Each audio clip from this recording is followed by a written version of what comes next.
Okay, a day or so later, there's still some staining there, but that was the bad side. I don't think it looks too bad. We're talking about 8-year-old stains. But you can touch where the stains are. Your fingers don't come back nasty or nothing, so everything is out of the carpet and the carpet is clean. But that's the best I think that's going to get. Driver's side don't look too bad. Alright, we're under the engine bay, still cleaning out some mouse mess. You should be able to see some there. This tab right here, this plug sits on. There's a little tang it just locks into. And I unplugged the other part of the harness that's sitting right here. It's a 10mm bolt to get it to separate. I'm going to take a vacuum, try to get some more of this out, maybe a leaf blower, try to blow it out of the crevices. Remove the battery box, or battery tray. You got a bolt right here, one right here, and then one right here. And it just lifts out. Try to get some more room like we did on the other side over there. But I'm not going to record any of that. We got some mouse mess up under there. Just everywhere. Okay. I got what I could vacuumed out, blowed out with a leaf dryer, or a leaf blower, and then also decided to get the power washer out and power wash up anything that was stuck. But it's all relatively clean, safe to work on. Okay, we're going to go ahead and clean these floor mats. I'm going to vacuum them off and then hit them with a power washer. Okay, here they are. After all the loose debris has been vacuumed off of them. That one may be the worst. And we're going to use this Cherry Blossom Awesome all-purpose cleaner with my brush attachment and give them a good scrub. Okay, this is after they've been scrubbed 3 times a piece, stain remover, you name it I could throw at it. There's a couple stains on this one that just refuse to come out. They're probably permanent. I think some of them are rust stains. This one right here, not sure what it is, but I can't get nothing else out of it. But they are no longer black, so that's a definite improvement. We'll see what they turn out and look like once they're dry. Okay, I said before that I suspect something was going on with the pump, so I went ahead and pulled the tank out because the gas gauge just wanders even when it's sitting still. Half tank, quarter tank, but would never read empty. All the way full, and that's just why it was even stationary, which was odd. I went ahead and pulled it. You got these 2 holes here, right in the front, about right up in this area. You got 2 17mm bolts to pull, and roughly about right here there's a tank strap, which is laying right here with a 13mm bolt in it. You have a 4 disconnect, quick disconnect fuel line, which is a pain in the ass. You gotta have specialty tools, which would be these sitting here. You've got a evap hose, which is just a squeeze and pull off. Then you have a connector for this, and this is the main harness you just unplug next to the frame rail. I've already cleaned up around the pump itself, brushed it off, keep anything out of the tank. We're about to open it and see what's going on in the tank. Hopefully, alright, I went ahead and pulled the pump. I don't know how well you guys can see in there. That's the plastic baffle.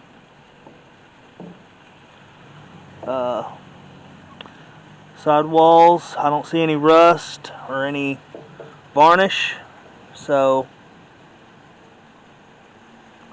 we may be good. The tank, I think, is at least as good. The pump may still be good, but I'm gonna have to do some testing on it.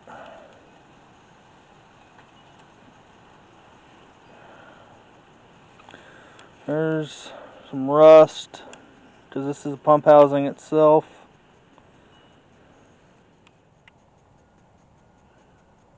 Okay, I figure I'd show this for anybody that doesn't know, or would like to know.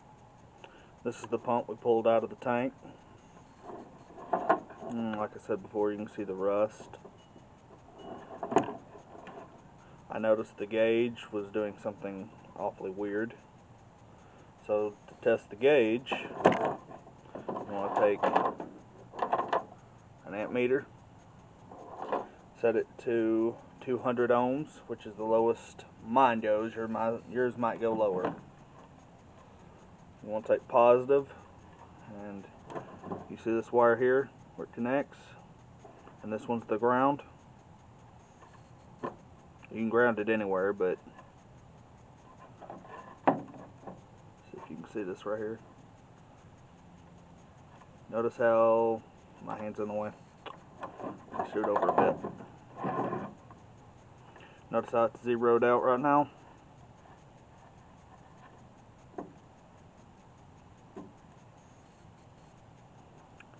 And it doesn't do anything. So there's something wrong with the gauge itself on this pump. Next, we have black and pink and solid black. These go to the pump itself, correspond on the plug. Black, pink, 2 center pins on the bottom. Switch this to continuity. This right here. That will tell us if the windings are any good, and if it's burned. See? Alright. So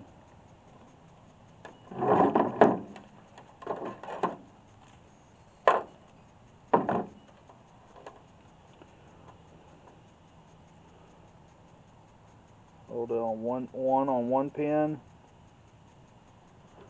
You should hear it.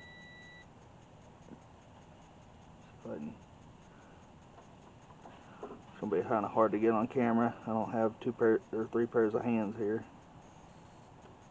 Right. If you kind of see, I'm on one pin and touch the other one. So the windings in the pump itself are good. I know it's bad because I took power and connected to these 2 pins, and the pump does nothing. So the pump itself is seized, not burned up. But all this rust, doesn't surprise me.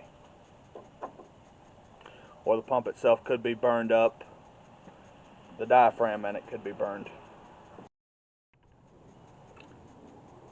And here we have our new pump. Virtually identical to the old one. Test the windings. Red and black.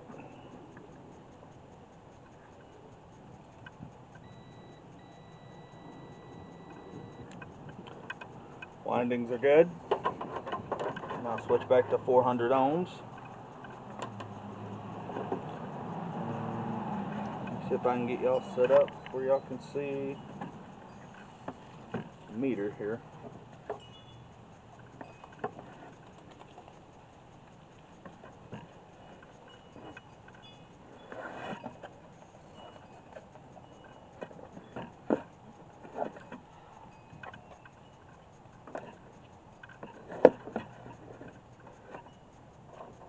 Alright, y'all should be able to see the meter. It's probably upside down.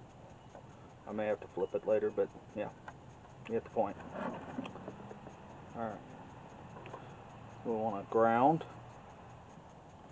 Then hold. Of course, my hands are in the way.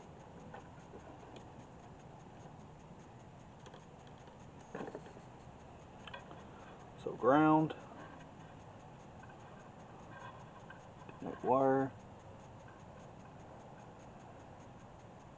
You should see how the resistance changed.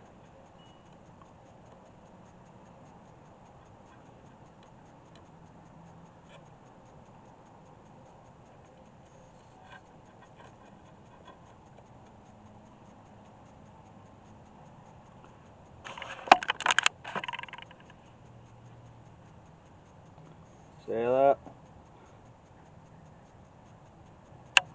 And if you move this, that resistance number will change. That's how you know it's working. And that's for the float level.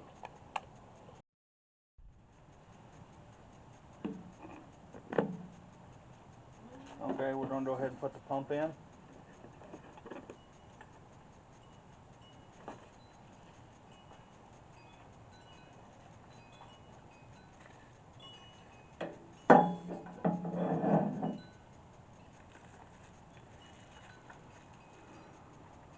Got to attach the sender arm.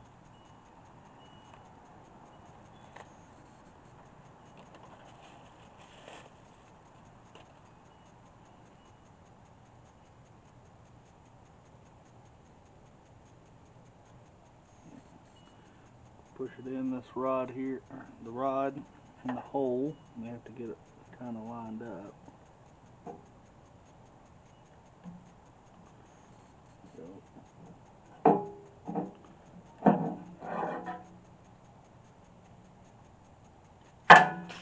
Crap.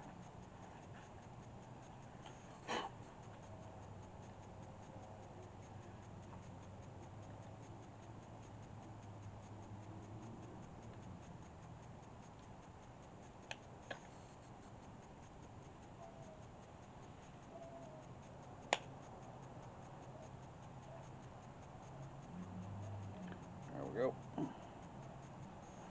That should match identically to our old one, which it does. Now these are indexed a certain way, so the pump can only go in a certain way.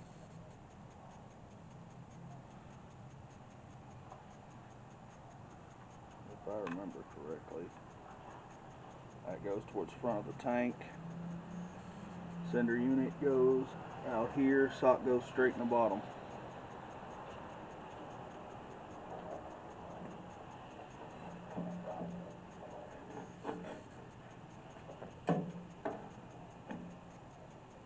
It's got an arrow pointing to the front, the old one doesn't.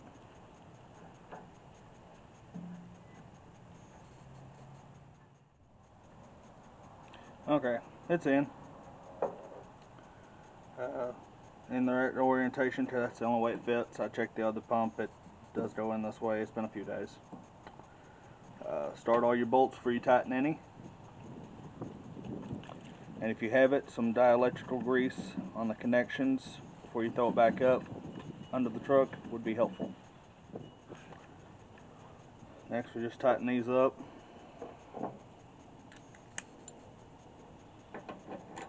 I would tighten them up in a cross pattern. So start here, next one, next one, next one, next one, next one, until they're tight. Okay, got them all tightened down in sequence. Start here, cross pattern. So 1, 2, 3, 4, 5, and 6, or vice versa. The original pump, I had this wiring skirted under here and tucked up. I think I'm going to do the same.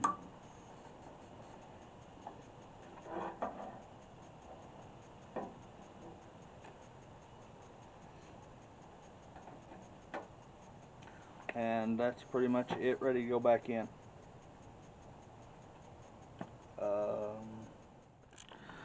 Okay guys, tank's in.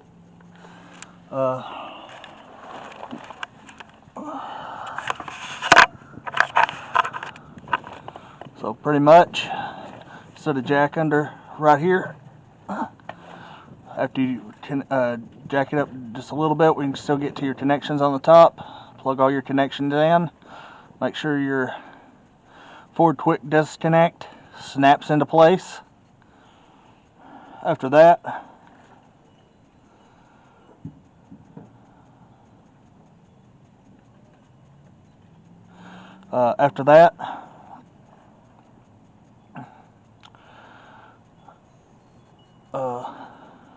yeah, make sure it snaps into they all snap into place. Put your locking tab back on for the quick disconnect. Slowly jack up the back. Then you can lift up the front, slide it back over this and into place. Put your 2 bolts in, or before you put your 2 bolts in, let it rest on this. Scoot the tank over a little bit so you can get your strap. Where's my hand? Over here in place. Then you can slide this forward. Start your bolts in the front, which are right there and right there. And then jack it all the way up in the back and get the one next to the drive shaft, which is a pain in the ass. And tank's in. Okay, this is the passenger side kick panel. When I removed this and was vacuuming out with the carpet and everything, I noticed down in here where this all lays under this track that we had some chewed up wires. See right there. This piece of the harness goes up here to this, which is the control module for the restraints. And we have a broken wire here. Other half of it is up here. And then a couple of these are a little chewed on like the insulation, but the wires themselves aren't broken. I've got some liquid black tape on a coat, and then wrap them in black tape, and then wrap the harness all back up. And we'll solder a new one in between here, this one here, and maybe this one. Okay, all these, I had to replace this section here. There's shrink tube under this black tape and liquid black tape. I soldered liquid black tape, shrink tube, and then electrical tape on top. And then where the insulation was chewed on these two, I put liquid black tape. Then once it dried, I wrapped it in a little bit of electrical tape also. Same thing with down here. These have all got liquid black tape on the chewed insulation, and then they're wrapped in regular electrical tape, soldered. There's liquid tape under both of these joints, and I'm going to go ahead and wrap them in electrical tape too, and then I'll start wrapping up the harness. And there we go. It's all rewrapped. This has just got to get plugged back in up here, and it's rewrapped in a fire retardant loom tape.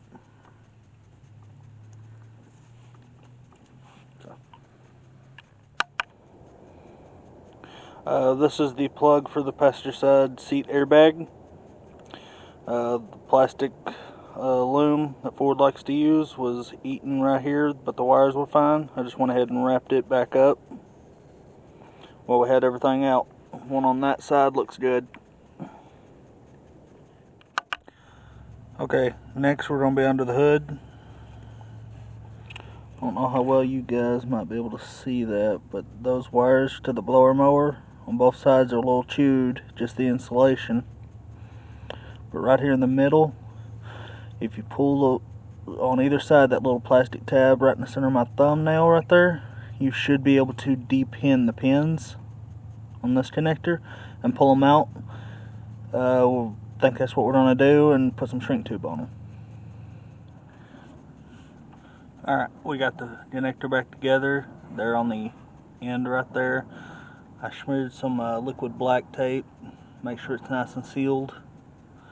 Connector's back in, and that one's fixed. We're going to go ahead and put this stuff back together. Okay, we got a new key cut and programmed. Fuel pump's in, there's gas in it. It is pumping gas to the rail. I want to give a shout out to Elijah Blake from Car Keys Express. Super friendly guy, super affordable. I know he services the Northeast Arkansas area. So if you guys need a key and you don't want to pay for a locksmith, he's a mobile locksmith. He specializes in automotive keys. Give him a call.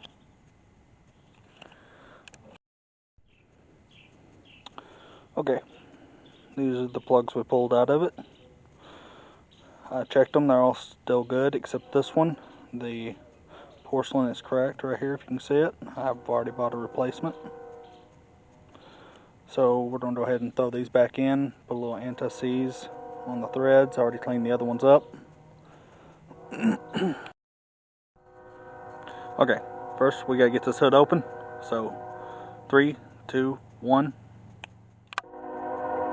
Alright, now with the hood open, passenger or driver side, you get the plugs. You can do it from the top, relatively easy. This one's kind of hard to get to. A couple extensions, you can get to the other two. Passenger side, from the top, the front one you can get to if you got small enough hands, but it is easier just to go ahead and jack it up and take this tire off. So again, in 3, 2, 1,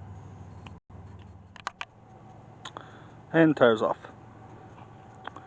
Once the tire's off, you want to remove this shroud right here. It just held in there with push pins, and you got clear, easy access to all 3 plugs. So we're going to go ahead and put anti-seize on the threads and get this side all done. And like that, this side's done. So let's go ahead and see about getting this tire back on. And 3, 2, 1. And like that, tire's back on. Next, we will move over to driver's side. We got 3 on this side. You can do the same thing, jack up this side, remove the shroud, and get real good access, but you can also access them from the top. So let's go ahead and get that done. Okay, these 3 spark plugs are in. Next, we need to put the air box back in so everything's happy. So in 3, 2, 1. Okay, air box is back in. We're going to put a hot battery on it and attempt to crank. Okay, this is going to be the first time trying to start it. Go ahead.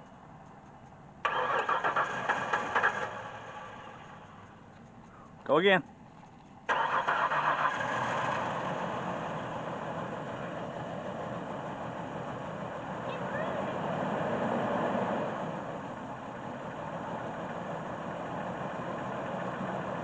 Just let it sit there and do what it's doing.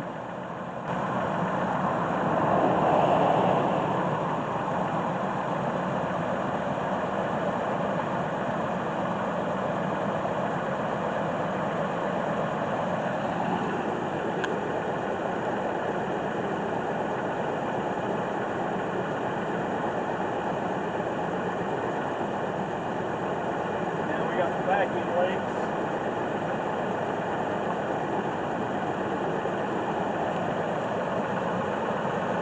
Alright, turned off.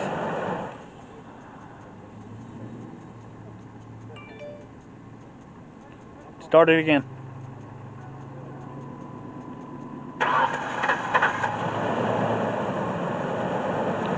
Yeah, it's got a miss.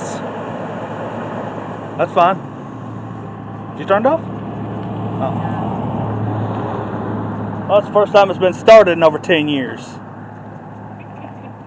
We got at least a miss, maybe some vacuum leaks. Not happy, but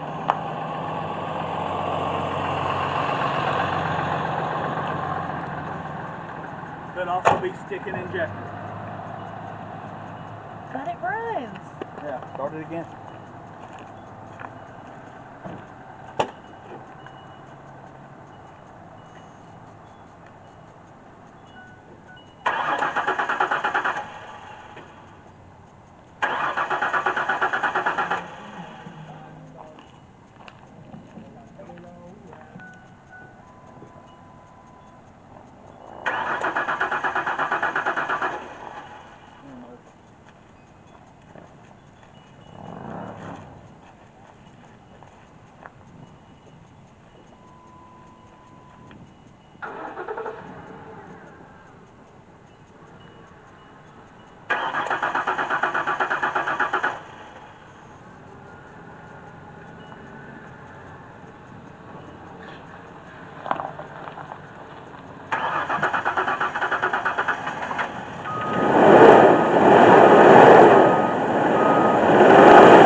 Babe quit. Right here? Yep. It's fine. Just make the water pump circulate.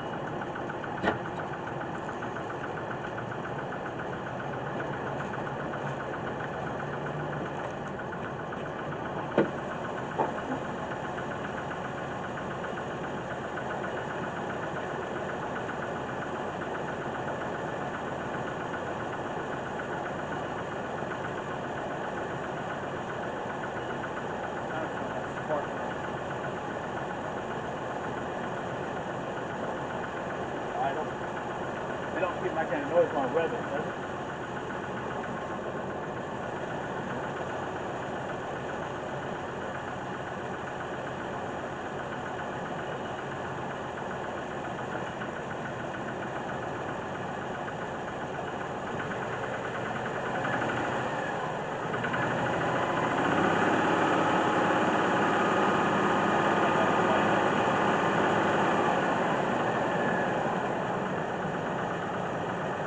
Same thing that mine does.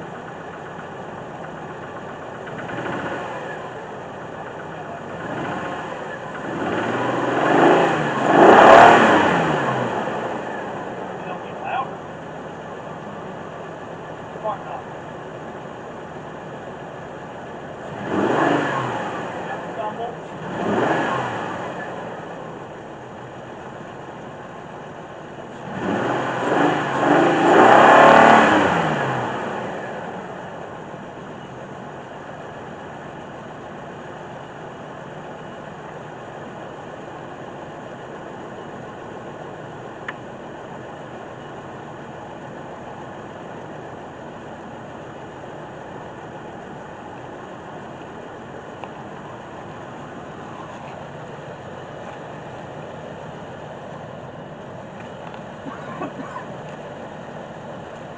Might have been lifter. The ticking's going away.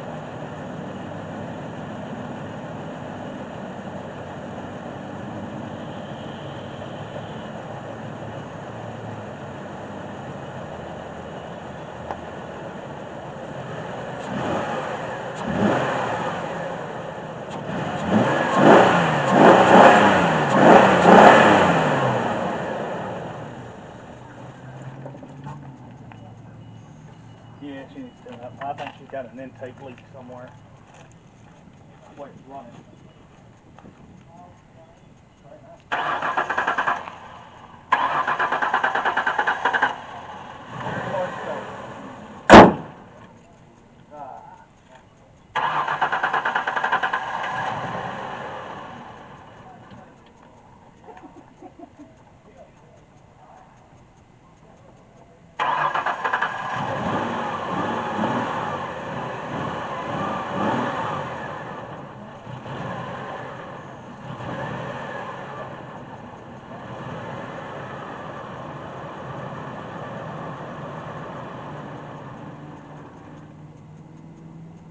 Oh, come on.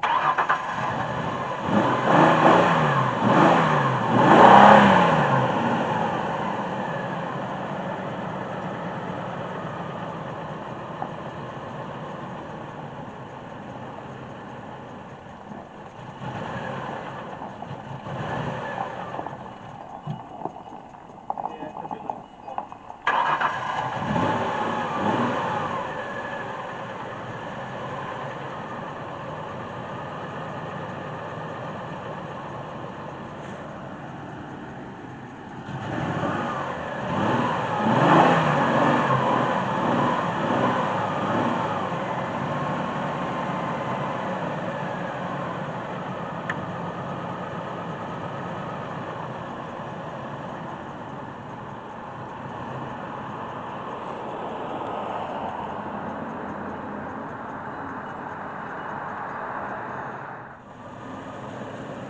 I don't know if y'all can hear it on camera or not, but a little bit after it running, it's quiet down quite a bit. She's still kind of surging with the idle a little bit.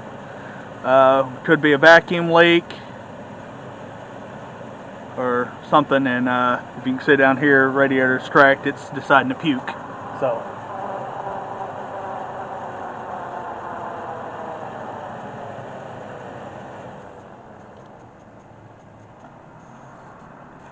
Everything's regulated.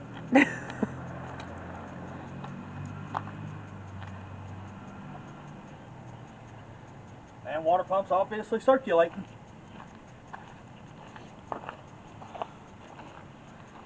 But that's it running after sitting for 10 years. And now I am going to button everything up and go in because it's getting cold.